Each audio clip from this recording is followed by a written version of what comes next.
இல்லை, நான் அமிர்த் திட்டத்தில் வந்து அமிர்த் ஸ்கீமில் வந்து ஏற்கனவே நாம் ஆட்சி காலத்தில் 110 கோடியில் 13 நீர்த்தொட்டிகளை கட்டி புதியாக பைப்லைன்கள் அமைத்து ஒசூர் மக்களுக்கு தங்கு தடை இல்லாமல் தண்ணி கொடுக்கணும்னு சொல்லிட்டு அந்த திட்டத்தை நாம் தான் கொண்டு வந்தால் அந்த திட்டத்தை சரியாக இவங்க கம்ப்ளீட் பண்ணாமல் சரியாக மக்களுக்கு கொடுக்காம அதுவும் தாமதப்படுத்தி கொண்டிருக்கிறாங்க. ஏற்கனவே நான் ராமநாயக் நேருக்கு 20 கோடி கொடுத்தேன், அதுவும் தாமதப்படுத்தியிருக்காங்க. வேலை வந்து முழுமையாக செய்யலை. இந்த அமிர்த் திட்டத்தில் கொண்டு வந்த அந்த நீர்த்தட்டிகளை அந்த பைப்லைன்ஸ் போட்டு மக்களுக்கு சீரான தண்ணி கொடுக்க வேண்டும் என்றது அதுவும் தாமதமாக இருக்கிறது. போக்குவரத்து நெரிசலை கட்டுப்படுத்துறதுக்காக அந்த 18 கிலோமீட்டர் இந்த ரிங் ரோடு அதுவும் தாமதப்படுத்தி கொண்டே இருக்கிறாங்க. ஏன்னா இன்றைக்கி ஒசூரில் இவ்வளோ டிராஃபிக் இருக்குது. அந்த ரோடு ஆயிருந்தால் கண்டிப்பாக ஒசூரில் டிராஃபிக் நெரிசல் இருந்திருக்காது. அதுவும் தாமதப்படுத்தி இருக்கிறாங்க. இன்றைக்கி பாத்தாள சாக்கடை திட்டத்தை செய்திருக்கிறாரு. அது டோட்டல் 5 ரூல் ப்ராஜெக்ட் தான் இருக்கிறது.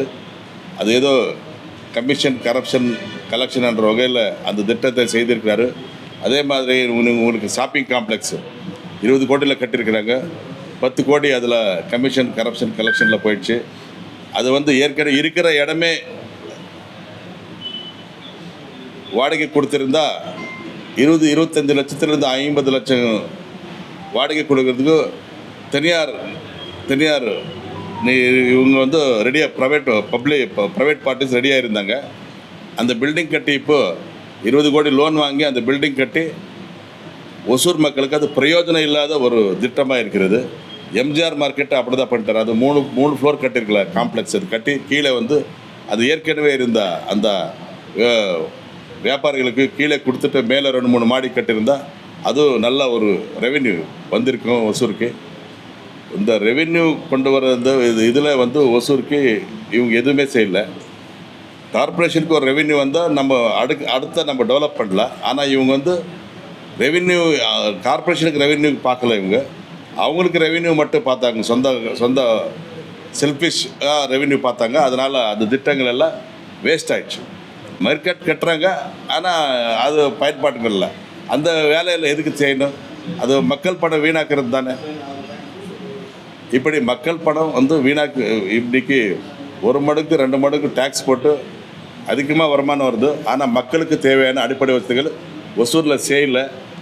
மக்கள் கட்டுற வரி பணத்தை தான் கமிஷன் லெவலில் சாப்பிட்ருக்காங்களே தவிர மக்களுக்கு எதுவும் செய்யலை என்பது உறுதி.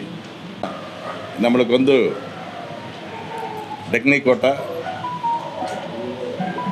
அன்செட்டி, ஒசூர், சூளகிரி இந்த 4 வட்டங்களை இணைந்து ஒரு ஒசூரை ஒரு மாவட்ட தலைநகரமாக்க வேண்டும் என்றது நம்முடைய முதல் கோரிக்கை. ஒசூர் மக்கள் கோரிக்கை அது அந்த மாவட்ட தலைநகரம் வந்துடுச்சுன்னா கண்டிப்பாக ஒசூருக்கு பல உள்கட்டமைப்பு வசதிகள் வரும். நம்ம கேட்காமே வரும். அதெல்லாம் எஸ்பி ஆஃபீஸ் வரும், டிஸ்ட்ரிக்ட் ஆஃபீஸ் வரும், அப்புறமா பல அதுக்கு தேவையான எல்லா ஆஃபீஸுகளும் இந்த ஒசூரில் வரும். இந்த ஒசூர் என்ன பார்டரில் இருக்கிறதுனால இங்கே நம்மளுக்கு கண்டிப்பாக அந்த ஒரு மாவட்ட ஹெட் குவார்ட்டர் வரதான் ஆகணும். அப்போ தான் நிறைய வளர்ச்சி, நிறைய டெவலப்மெண்ட்ஸு, சேஃப்டி எல்லாமே இந்த ஒசூர் மக்களுக்கு கிடைக்கும் என்பதை இங்கே நான் சொல்ல கடமைப்பட்டிருக்கு. கண்டிப்பாக ஒசூர் தலைநகரம் மாவட்டம் கொண்டு வருவேன்.